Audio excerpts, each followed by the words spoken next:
In this video, I'm going to be showing you guys exactly how you can keep dropshipping over the Chinese New Year. For those of you who don't know, Chinese New Year is a traditional holiday in China where most people are going off work for 1 to 4 weeks. Now, how does this affect us dropshippers?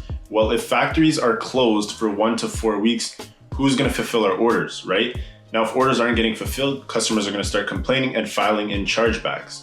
Since factories are closed for about 1 to 4 weeks, this means that it could maybe take up to a month or 2 months until your product is even shipped out of the warehouse, and then another 2 to 3 weeks to even receive that product. Now this year, I believe that Chinese New Year starts on Friday, the 12th of February, if I'm not mistaken. So as I said before, I'm gonna show you guys exactly how we can avoid these customer complaints and keep dropshipping over the Chinese New Year.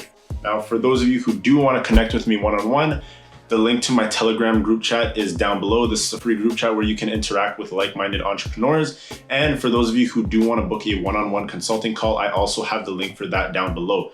So for those of you who do end up joining the group or booking a consulting call, I'll catch you guys on the other side. And for those of you who don't, you guys are missing out. So without wasting any more time, let's get into the video. When I was down, they didn't give me shit, but I'm the man now. They hate me cause I'm in my bag now. The fight for my spot was a bang out. No, this lifestyle don't come with a handout. Got love for my brothers, I won't switch.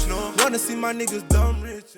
So if you're planning on scaling a product or you have a product that's currently working for you, check in with your supplier and see when they're gonna be gone and when they're gonna be available to actually fulfill your orders. If they're not going on break, I highly recommend that you guys do prepare some inventory with them, just because most manufacturers aren't even gonna be able to get that inventory to the suppliers. So check in with your suppliers and see if they're gonna be able to fulfill your orders. Most of the time they won't. Even if they're gone for about a week or two, just try and prepare some stock, try and do something just so you don't run into these issues. If you are looking for a supplier that can maybe get you cheaper prices, or you need a quote right now or anything like that, you can start preparing inventory at my supplier's warehouse. So just check down below for the dropship agent. I'm gonna leave the link there. You're gonna be able to get a free quote from them and then just let them know how much inventory you need. So this brings me to my next part. If you aren't able to prepare inventory and you're not gonna be able to keep fulfilling orders, try to maintain or try to downscale and let your customers know about the shipping delay. Because if you don't let them know about the shipping delay, that's on your part, and then you're not really looking like a reputable business if you're still saying products are gonna arrive within a week or two, right? The next thing that I would do is look at the possibility of getting US fulfillment. Check AliExpress and just filter through everything and just see what has a US fulfillment center. Maybe your product will have a fulfillment center in the US, so make sure you double check AliExpress for that. So if you're gonna keep fulfilling orders and you're gonna keep taking orders, you must stay on top of your customer service, or else you guys could end up having a bad feedback score.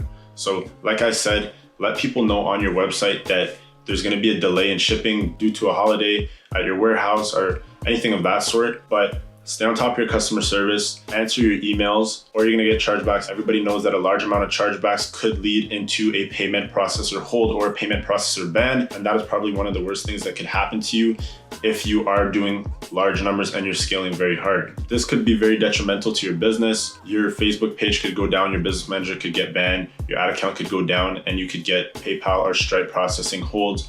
So just make sure that your customers are aware of this and let them know about what's going on at your warehouse. Another thing you could do if your customers are mad, just offer them maybe a 50% discount, a 30% discount, any type of discount as compensation. So just refund them a portion of their order, like I said, as compensation to make up for the shipping delay. If you're just testing and you don't really have anything working for you right now, the first thing that I would do is try to find a US fulfillment center that can maybe source my product or that already has my product in stock, just so that you can keep selling, and you're probably gonna get faster shipping times as well doing it this way. Now, if you are a beginner and you don't really know any type of Facebook strategies, you don't really know how to build out your back end of the store, how to even build a store on its own, I recommend that you guys consume as much content as possible and really come out hard testing in Q4. This is probably the best downtime during the whole year, and it's probably the only real downtime during the whole year. So a lot of people aren't even running ads. So this gives you the perfect opportunity to focus in on these marketing strategies, build these relationships with these influencers so that you could get these these stores pushed out these products up and running as soon as possible, right when suppliers come back to work. If you do want to go ahead and test, be careful because you might get hit with a high chargeback rate if you guys aren't staying on top of that customer service. But if you aren't doing more than 5, 10, maybe even 15 orders a day, it's really easy to manage that side of the customer service stuff. So I wouldn't really worry about that. Just always be clear, always be transparent with your customers and let them know exactly what's going on at all times. Now, this isn't to say that it's not a good time to start testing. It's just going to be a little bit more difficult and you guys are going to have to adjust to what's going on. In terms of Facebook marketing, there's a lot less competition around this time because a lot of people run into these issues with fulfillment centers and sourcing agencies and suppliers and stuff like that. So they don't even bother to run ads. So you can take advantage of this downtime and push out some ads if you're able to find a reliable fulfillment center. So as I said earlier, if you guys do need a sourcing agent or somebody to source products from, you want to hold inventory somewhere, check out the link in my description down below. My guys over at Dropship Agent will be able to help you. That's actually who I'm using. So a lot of people have been asking me exactly what I'm going to be doing. So I've been fulfilling my orders with them for the past little while. And on this current brand that I'm scaling, I'm going to be ordering in a lot of inventory that will last me probably about a month and a half. So I'm going to be getting orders fulfilled every single day. It's just a lot easier that way. And it saves me the trouble of dealing with those high chargeback rates. So the way that it's going to work with them, I'm going to pay for the inventory and then pay for the shipping separately. So I'm only going to be paying about 40% upfront just to hold the inventory in the warehouse. And then I'm going to pay the next 60% just to get it shipped out. So that's going to help me out a bit with my cash flow. But yeah, for those of you who were wondering, that's exactly what I'm going to be doing over the next little while. So that brings me to the end of the video. In this video, I showed you guys exactly what I'm going to be doing for Chinese New Year and exactly how you guys can keep dropshipping during Chinese New Year. Like I said before, if you guys do want to interact with me, the link to my free Telegram group chat is down below. There's a lot of like-minded individuals in there that can help you out. So check out that group. And if you do want to book a one-on-one consulting call with me, there is also a link for that down below. So make sure you check that out. And as always, please leave a like, comment, and subscribe. And I'm going to catch you guys in the next video.